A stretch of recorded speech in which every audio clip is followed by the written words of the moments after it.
28 janvier 1924, le jour où Alexandra David Neal atteint Lhasa. Par Frédéric Lévineau, journaliste au Point.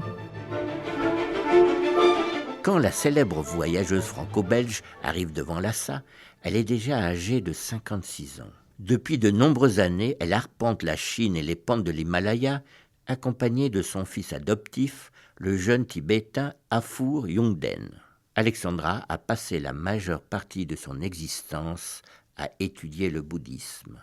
Dès son adolescence à Saint-Mandé, puis en Belgique, elle se mortifie corporellement et s'impose des jeûnes inspirés par la vie des saintes. Puis elle s'intéresse à l'anarchie, au féminisme et devient même une franc-maçonne. C'est à 21 ans qu'elle se convertit au bouddhisme et s'initie au sanskrit et au tibétain. Devenue chanteuse d'opéra, elle parcourt le monde. À 36 ans, elle se marie. 7 ans plus tard, elle reprend la route de l'Inde, où elle rencontre le 13e Dalai Lama en exil. Elle séjourne 3 ans au Tibet avant de convaincre le jeune moine Afour Yongden de l'accompagner jusqu'à Lhasa, en Chine.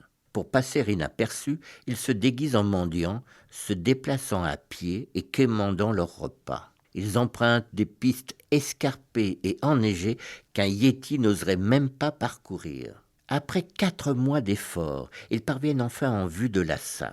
Alexandra n'est plus qu'un squelette. Ils y séjournent 2 mois sans se faire repérer par les autorités, jusqu'au jour où la franco-belge est dénoncée par une voisine. Celle-ci a remarqué que la mendiante descendait chaque matin à la rivière pour se laver, une hygiène totalement inconnue des Tibétaines. Ce ne peut donc être qu'une étrangère. Alexandra doit s'enfuir de Lhasa pour éviter l'arrestation. L'année suivante, elle est de retour en France, où elle reçoit, à sa grande surprise, le prix Monique Berliou de la performance sportive féminine la plus remarquable de l'année. Elle a 56 ans.